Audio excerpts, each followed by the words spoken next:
Livro Os Mensageiros. Série A Vida no Mundo Espiritual. Psicografia de Francisco Cândido Xavier, pelo Espírito André Luiz. Capítulo 22. Os que dormem. Seguimos através de longas filas de arvoredo acolhedor, rumo às vastas edificações que obedeciam a linhas arquitetônicas singulares. Sem que eu pudesse explicar o fenômeno, as luzes diminuíam progressivamente. Que teria acontecido?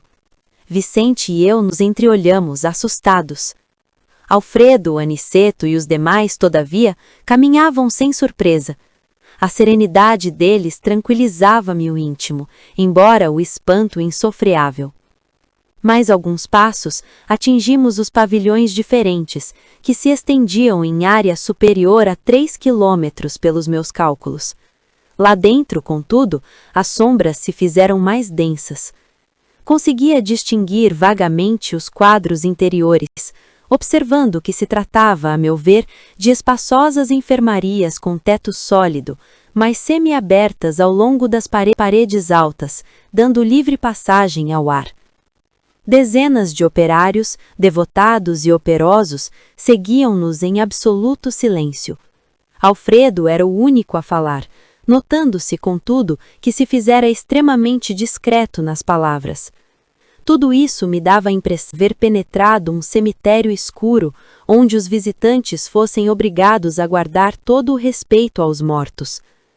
Com estranheza, notei que um dos servidores entregara ao chefe do posto pequenina máquina, que Alfredo nos deu a conhecer gentilmente, explicando: "Este é o nosso aparelho de sinalização luminosa.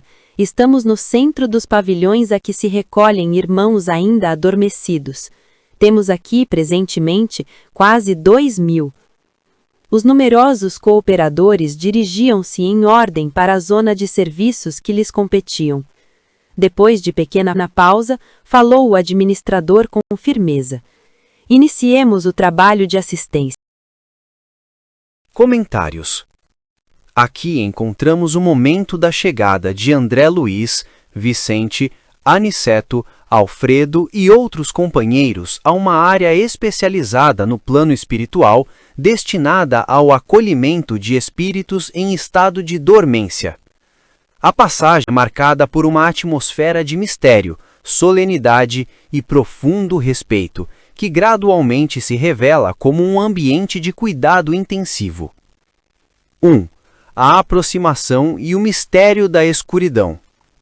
O grupo caminha por uma alameda arborizada em direção a grandes edifícios de arquitetura incomum. O primeiro fenômeno que causa espanto em André Luiz e em seu colega Vicente é a progressiva diminuição da luz ambiente. Sem uma explicação aparente, a claridade vai se esvaindo, gerando medo e confusão nos dois recém-chegados. Em forte contraste, seus guias mais experientes, como Aniceto e Alfredo, continuam a caminhada com total naturalidade e serenidade. Essa calma dos guias serve como um contraponto, que, embora não dissipe o espanto de André, tranquiliza-o minimamente, sugerindo que o que está acontecendo é normal e controlado. 2. A chegada aos pavilhões e a intensificação das sombras. Ao alcançarem os pavilhões, que André Luiz calcula se estenderem por mais de 3 quilômetros, a escuridão se torna ainda mais densa. Ele consegue distinguir vagamente o interior, percebendo que se trata de enfermarias muito espaçosas. A arquitetura é peculiar. Possuem um teto sólido, mas as paredes altas são semi-abertas, permitindo a livre circulação de ar. Isso indica que não é um local de confinamento, mas sim um espaço projetado para repouso e ventilação. Dezenas de trabalhadores espirituais, operários devotados, o seguem em silêncio absoluto, e o único a falar é Alfredo, o administrador do local, que adota um tom de voz extremamente discreto. 3. A atmosfera de respeito e a comparação com um cemitério. A combinação de escuridão, silêncio e discrição cria uma atmosfera tão solene que André Luiz a compara com a de um cemitério escuro. Ele sente que todos os visitantes são compelidos a demonstrar o máximo respeito, como se estivessem na presença de mortos. Essa percepção, embora equivocada em sua literalidade, captura perfeitamente o nível de reverência necessário naquele ambiente. 4. A revelação, o local dos irmãos adormecidos. O mistério começa a ser desvendado quando um dos trabalhadores entrega a Alfredo uma pequenina máquina. Alfredo, gentilmente, explica sua função. É um aparelho de sinalização luminosa. A luz natural é reduzida propositalmente e a comunicação é feita por sinais para não perturbar os residentes. Em seguida, vem a revelação central. Eles estão no centro dos pavilhões, onde se recolhem irmãos ainda adormecidos.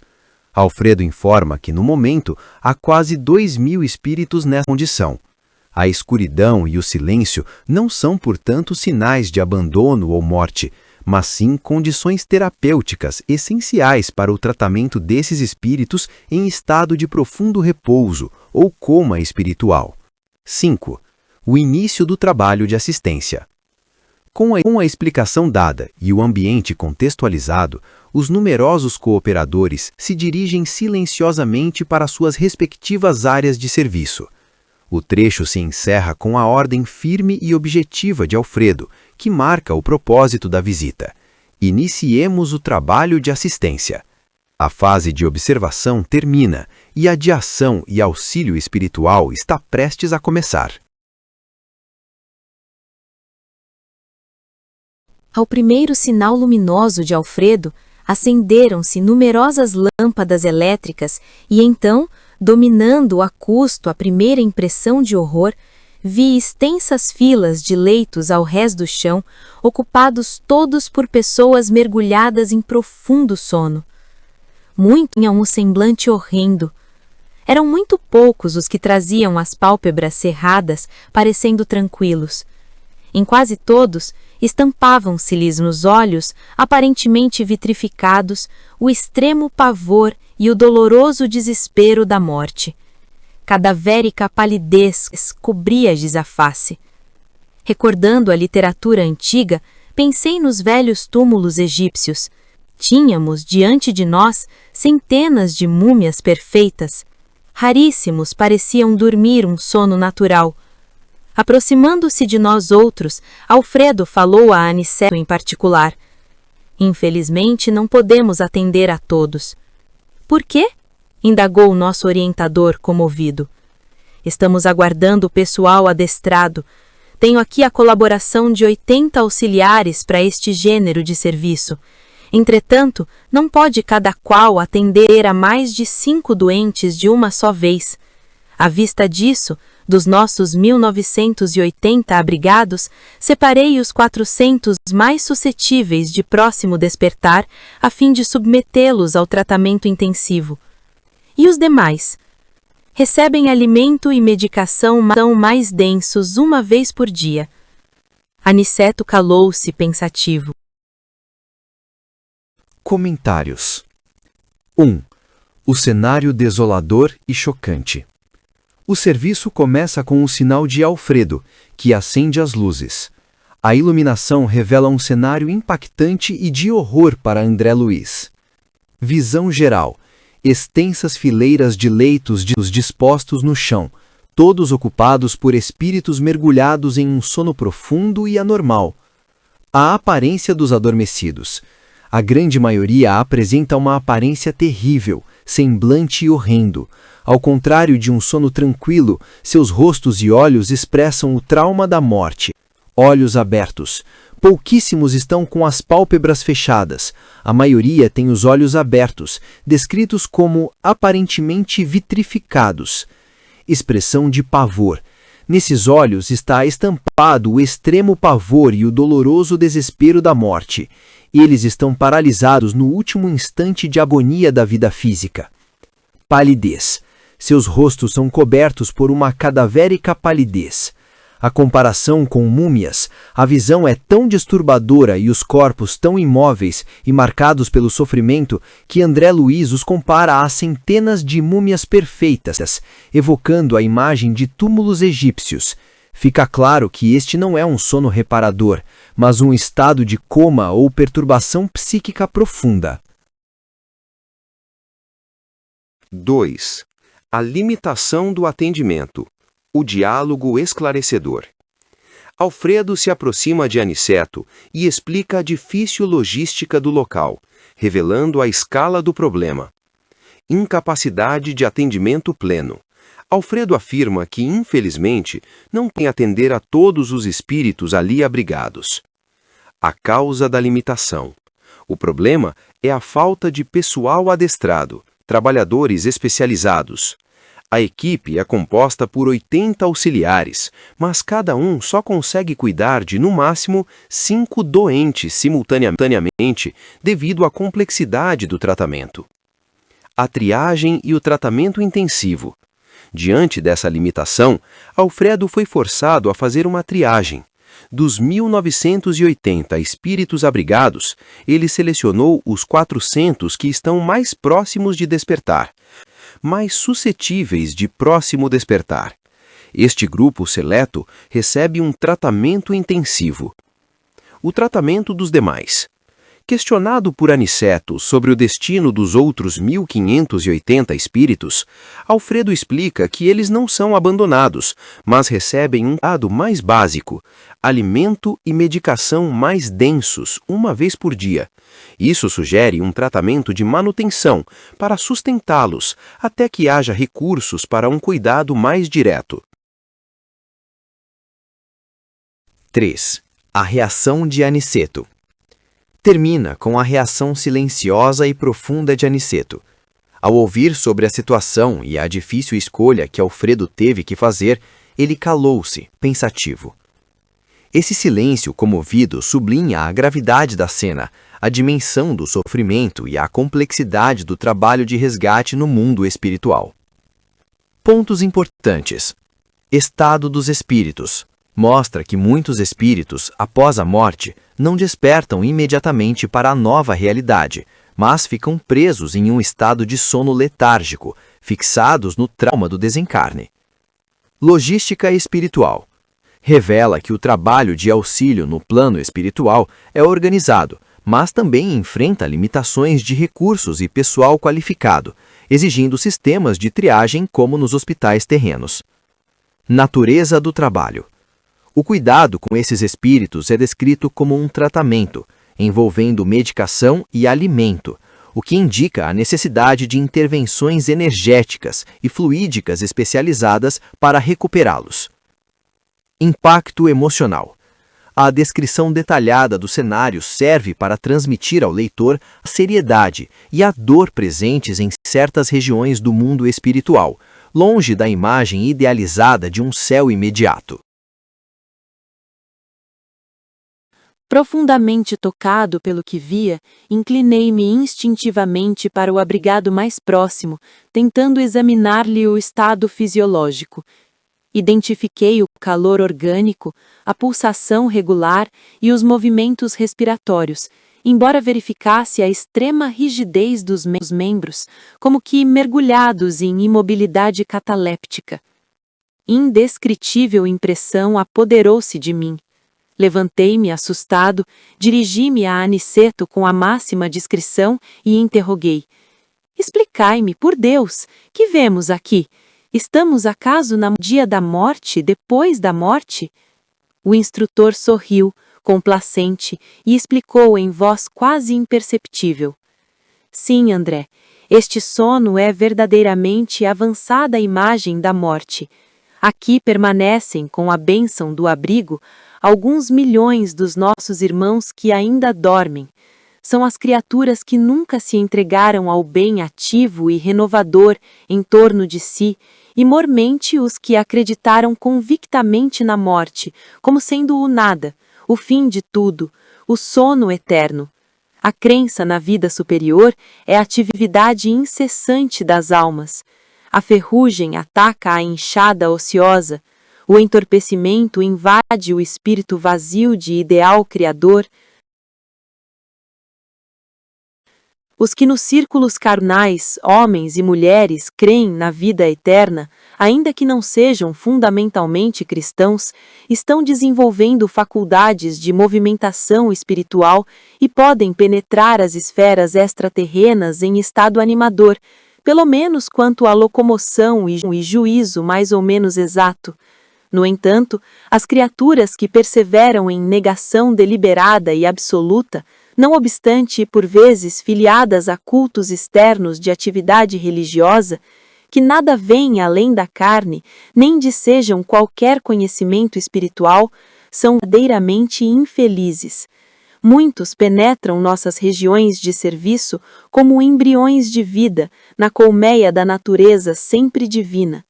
Um amigo nosso costuma designá-los por fetos da espiritualidade. Entretanto, a meu ver, seriam felizes se estivessem nessa condição inicial. Temos a certeza, porém, de que muitos se negaram ao contato da fé, absolutamente por indiferença criminosa aos desígnios do Eterno Pai. Dormem porque estão magnetizados pelas próprias concepções negativistas, permanecem paralíticos porque preferiram a rigidez ao entendimento, mas dia virá em que deverão levantar-se e pagar os débitos contraídos. Eis porque os considero sofredores.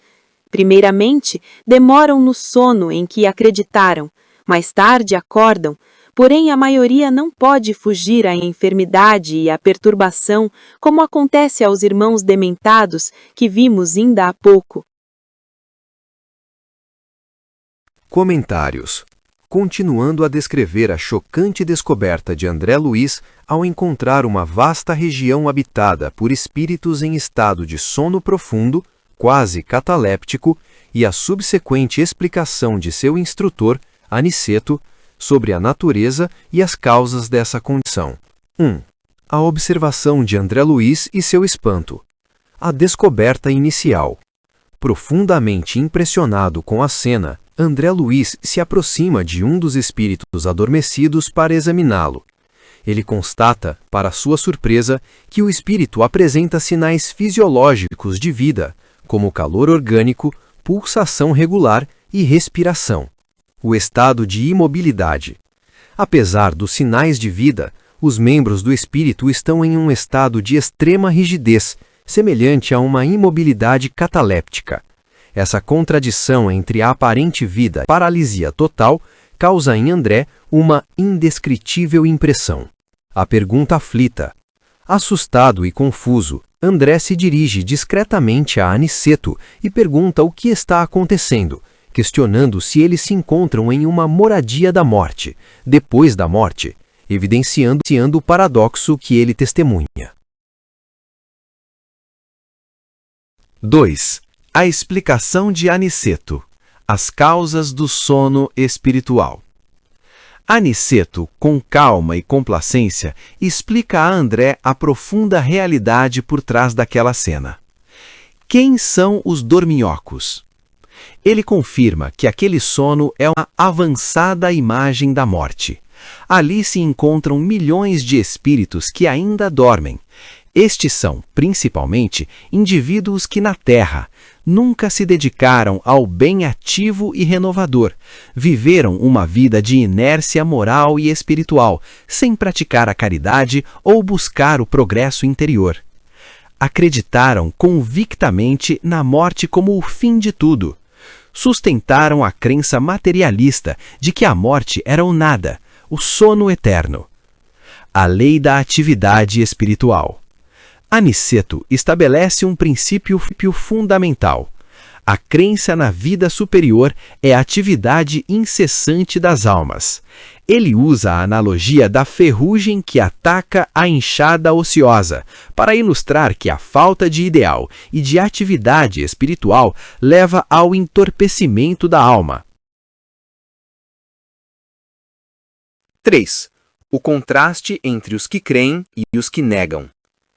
Aniceto detalha a diferença crucial no estado pós-morte entre aqueles que cultivaram alguma forma de crença na vida espiritual e aqueles que a negaram completamente. Os que creem, mesmo aqueles que não são fundamentalmente cristãos, mas que acreditam na vida eterna, desenvolvem em vida faculdades de movimentação espiritual. Por isso, ao chegarem ao plano espiritual, possuem melhores condições de locomoção e um juízo mais claro. A crença, por si só, já é um exercício que prepara o espírito. Os que negam. As criaturas que perseveram na negação deliberada e absoluta são as mais infelizes. Mesmo que tenham participado de rituais religiosos externos, sua falta de conhecimento e desejo espiritual os deixa em uma condição precária. Eles chegam ao plano espiritual como embriões de vida ou fetos da espiritualidade. Aniceto, no entanto, aprofunda a análise, afirmando que a condição deles é pior que a de um feto, que representa um estágio inicial, pois resulta de uma indiferença criminosa aos desígnios divinos. 4. O mecanismo do sono e o despertar doloroso. Aniceto conclui explicando o mecanismo por trás dessa paralisia e o futuro que aguarda esses espíritos. A causa direta. O estado deles é uma consequência direta de suas próprias mentes. Dormem porque estão magnetizados pelas próprias concepções negativistas. A forte crença no nada cria um campo magnético autoinduzido que os aprisiona nesse estado de sono.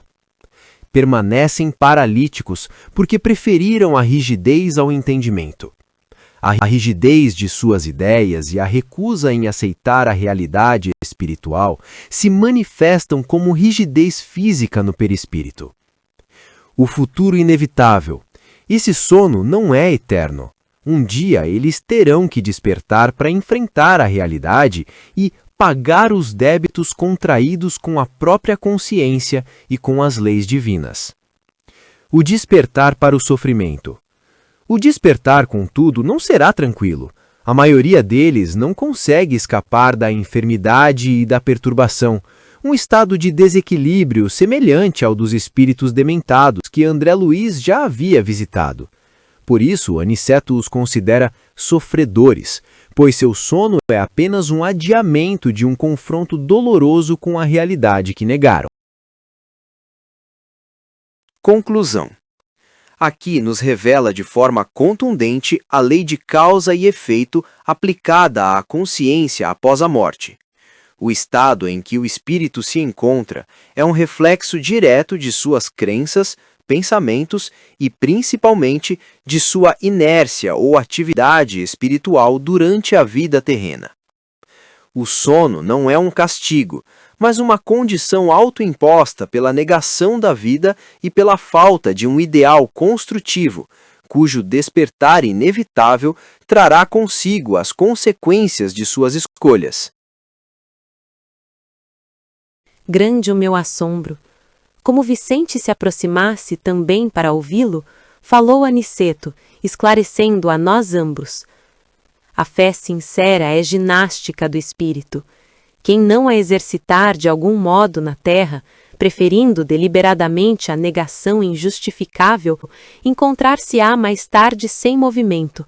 Semelhantes criaturas necessitam de sono, de profundo repouso, até que despertem para o exame das responsabilidades que a vida traduz.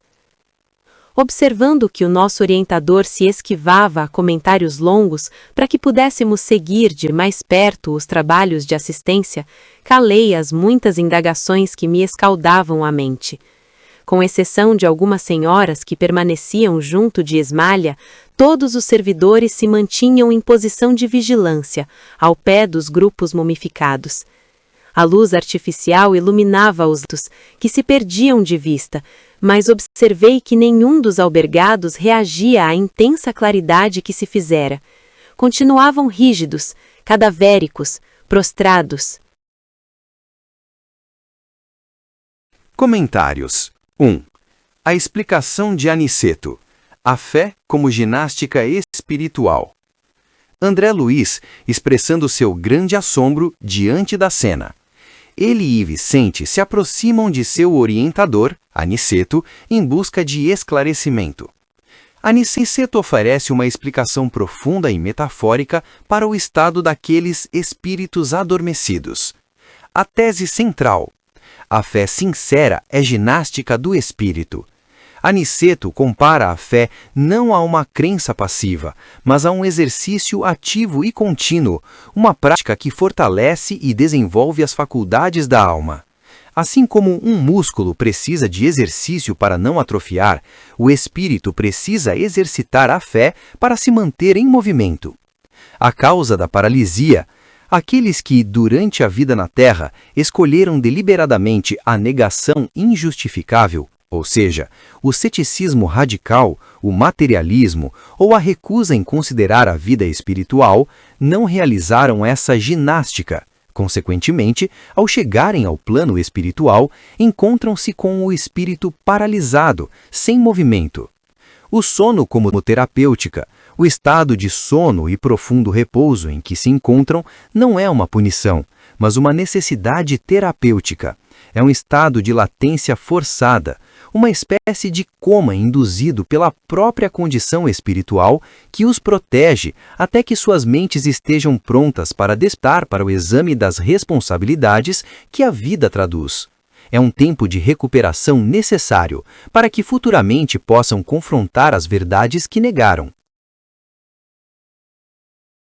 2. A atitude de André e a descrição do ambiente. Após a explicação concisa de Aniceto, André Luiz demonstra disciplina e respeito. Percebendo que o mentor estava focado nos trabalhos de assistência e evitava longos comentários, ele reprime sua curiosidade e as muitas indagações que me escaldavam a mente. Essa atitude mostra sua evolução como aprendiz no mundo espiritual. Em seguida, ele passa a descrever o cenário de forma detalhada e sombria, reforçando a gravidade da situação. Vigilância constante. Servidores espirituais se mantinham em posição de vigilância ao lado dos leitos. Isso indica um cuidado ativo e constante, mostrando que os adormecidos não estão abandonados, mas sob tratamento. O aspecto dos pacientes.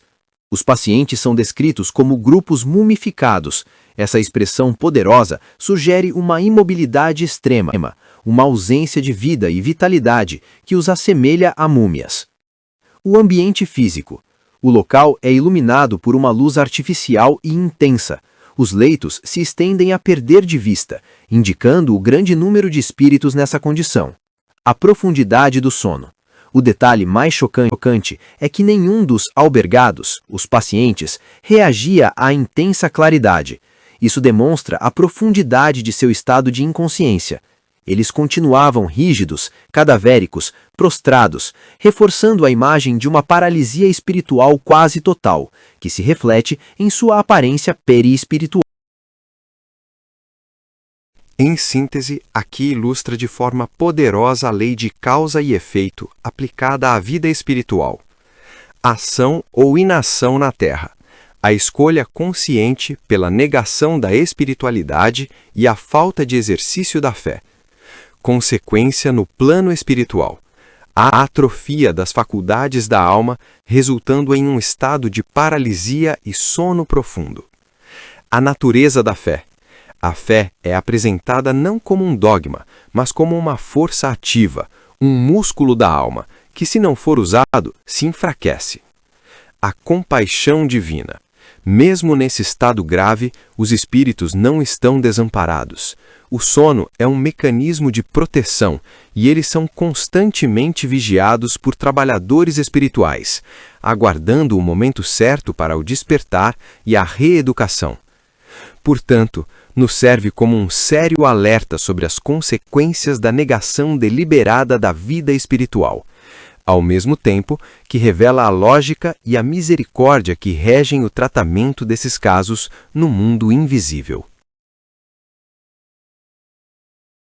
Notei então que Alfredo começou a mover o aparelho de sinalização para emitir as ordens de serviço. Cada sinal determinava a operação diferente.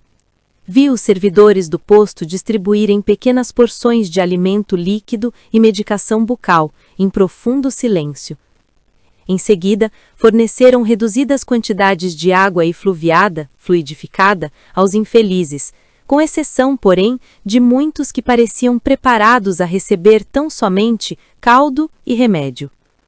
2/3 dos 400 abrigados em tratamento receberam passes magnéticos. Alguns poucos receberam aplicações do sopro curador. Todos os movimentos do trabalho eram transmitidos pela sinalização luminosa, partida das mãos do administrador, que parecia interessado na manutenção do máximo silêncio. Impressionado com o que via, perguntei ao orientador, em voz baixa, a razão de alguns enfermos não terem sido beneficiados com a água e com o socorro de forças novas, através do passe e do sopro vivificante. Aniceto, todo bondade, inclinou-se aos meus ouvidos com a ternura de um pai ansioso por tranquilizar o filhinho inquieto e falou: "Cada um na vida, meu caro André, tem a necessidade que lhe é peculiar. Aqui, compreendemos com amplitude esse imperativo da natureza." Comentários. A narração aqui é marcada pela ordem, silêncio e uma metodologia de trabalho que revela profundos princípios da medicina espiritual. 1. A coordenação silenciosa e organizada. Começa com André Luiz focando em Alfredo, o administrador do posto. A característica mais marcante de sua liderança é o método de comunicação. Comunicação por sinais luminosos.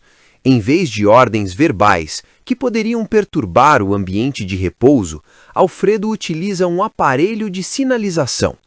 Cada sinal luminoso emitido por ele corresponde a uma ordem de serviço específica, determinando uma operação diferente a ser executada pelos trabalhadores. Manutenção do silêncio. Essa técnica garante a manutenção de um silêncio profundo e respeitoso, essencial para o tratamento dos espíritos em sofrimento. Demonstra um nível avançado de organização e disciplina, onde cada servidor sabe exatamente como agir a cada sinal.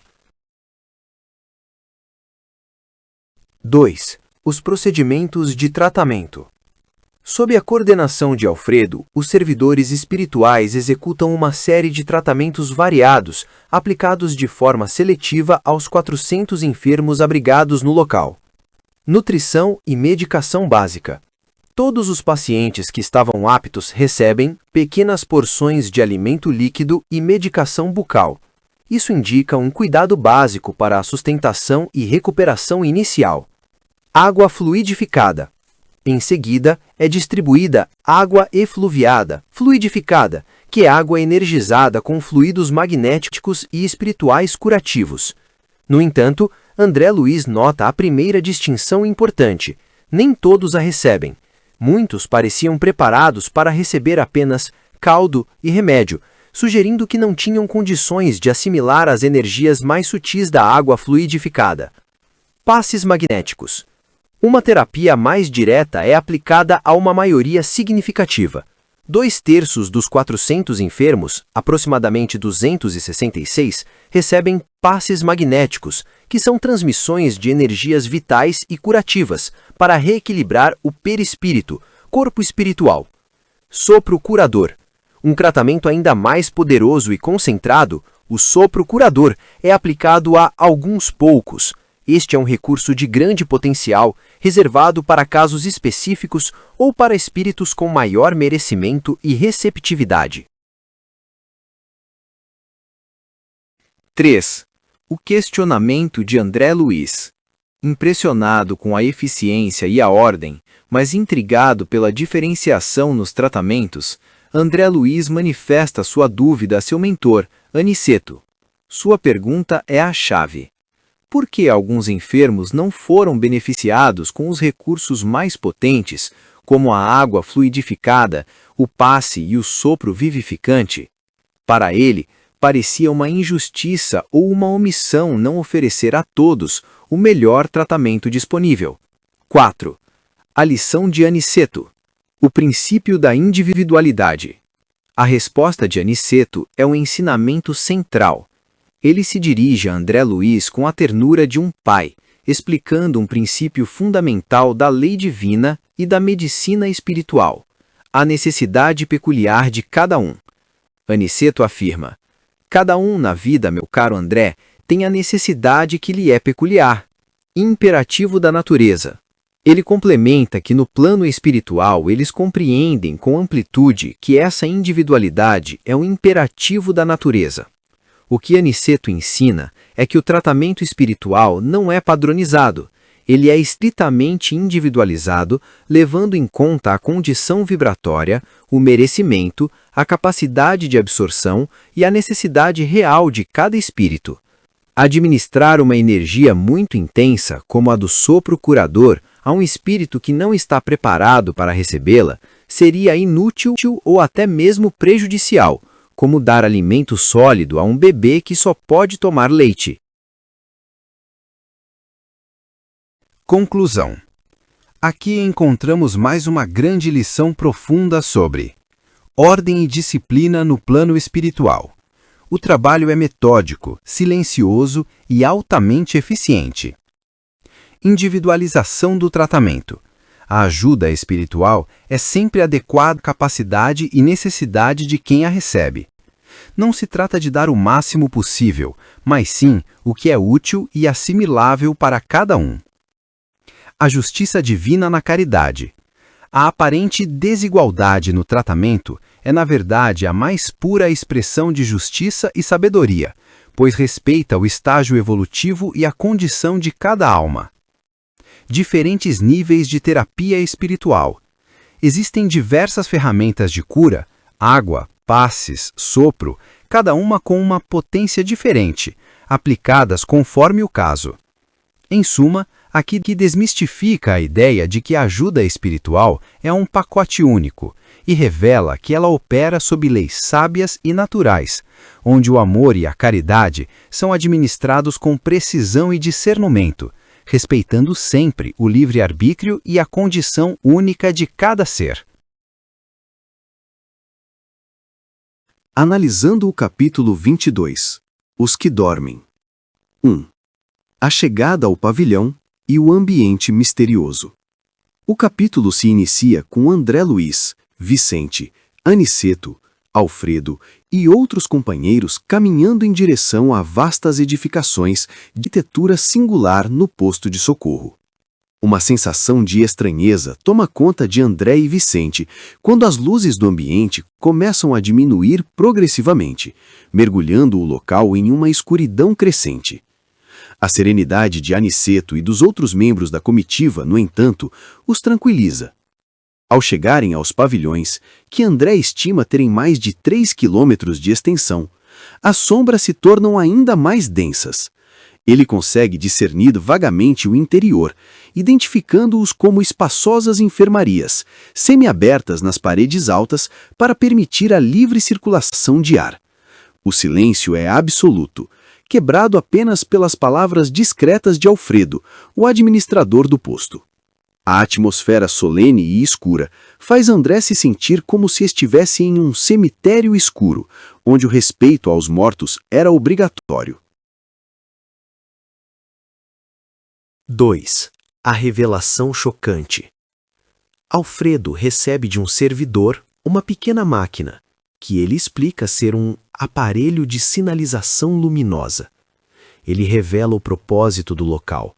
São os pavilhões onde se recolhem irmãos ainda adormecidos, totalizando quase 2.000 espíritos naquela condição.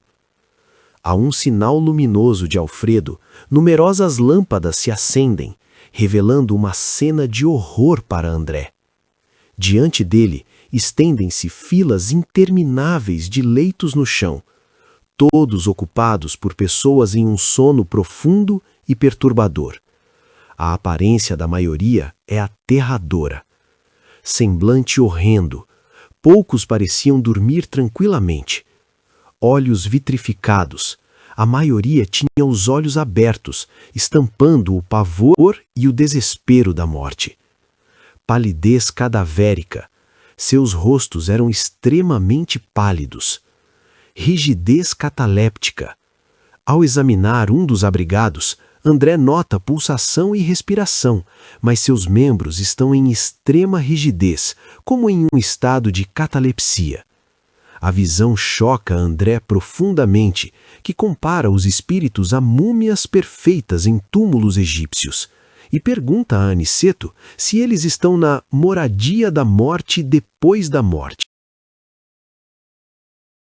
3. A explicação de Aniceto. A causa do sono profundo. Aniceto, com calma e sabedoria, explica a causa daquele estado letárgico. Este sono é, de fato, uma avançada imagem da morte. Os espíritos que ali se encontram são aqueles que, na Terra, viveram na inércia espiritual. Nunca se dedicaram ao bem ativo e renovador. Eram passivos e não cultivaram virtudes ou ideais elevados. Aniceto usa a metáfora. A ferrugem ataca a enxada ociosa. O entorpecimento invade o espírito vazio de ideal criador. Acreditaram no nada após a morte. Foram convictos de que a morte era o fim de tudo, o sono eterno. Essa crença negativista os magnetizou, aprisionando-os nesse estado após a desencarnação. Negaram a vida espiritual. Perseveraram na negação deliberada e absoluta, mesmo que por vezes estivessem ligados a religiões de forma superficial. Eles se recusaram a ver além da matéria. Falta de ginástica do espírito. Aniceto conclui com uma lição fundamental. A fé sincera é ginástica do espírito. Quem não a exercita de alguma forma na Terra, preferindo a negação, chega ao plano espiritual sem movimento, paralisado. Esses espíritos dormem porque acreditaram no sono eterno. O despertar virá, mas para a maioria será seguido de enfermidades e perturbações, pois terão de enfrentar as responsabilidades e débitos que contraíram. 4. O trabalho de assistência e suas limitações. A conversa revela a complexidade do trabalho de socorro. Alfredo informa a Aniceto que dos 1.980 abrigados, apenas 400 estão recebendo tratamento intensivo. A razão é a falta de pessoal treinado. Com apenas 80 auxiliares e cada um podendo atender no máximo 5 doentes por vez, a priorização é inevitável. Os demais recebem alimento e medicação mais densos apenas uma vez ao dia, aguardando sua vez para um tratamento mais completo. 5. O processo de tratamento silencioso e individualizado. O tratamento dos 400 espíritos selecionados começa, coordenado inteiramente pelos sinais luminosos emitidos por Alfredo para manter o silêncio absoluto. O processo é metódico e diferenciado. Alimentação e medicação. Os servidores distribuem pequenas porções de alimento líquido e medicação oral. Água fluidificada. Muitos recebem água efluviada, fluidificada ou magnetizada. Passes magnéticos. Cerca de 2/3 dos pacientes, aproximadamente 267, recebem passes para reequilíbrio energético. Sopro curador. Um número ainda menor recebe o sopro curador, uma técnica de doação energética mais direta e intensa. André, curioso, pergunta a Aniceto por que nem todos recebem os mesmos tratamentos, como a água fluidificada e os passes. Aniceto, com ternura, oferece a lição final do capítulo, explicando que o auxílio é individualizado. Cada um na vida, meu caro André, tem a necessidade que lhe é peculiar. Isso demonstra que o socorro espiritual não é padronizado, mas sim ajustado à condição, merecimento e necessidade específica de cada espírito. Em suma, o capítulo Os que Dormem é uma impactante lição sobre as consequências diretas da descrença e da inércia espiritual na vida após a morte. Ele revela que a forma como vivemos e aquilo em que acreditamos moldam nossa realidade no plano espiritual, podendo levar a um estado de paralisia e sono profundo, do qual o despertar é um processo lento, doloroso e que exige auxílio especializado e individualizado.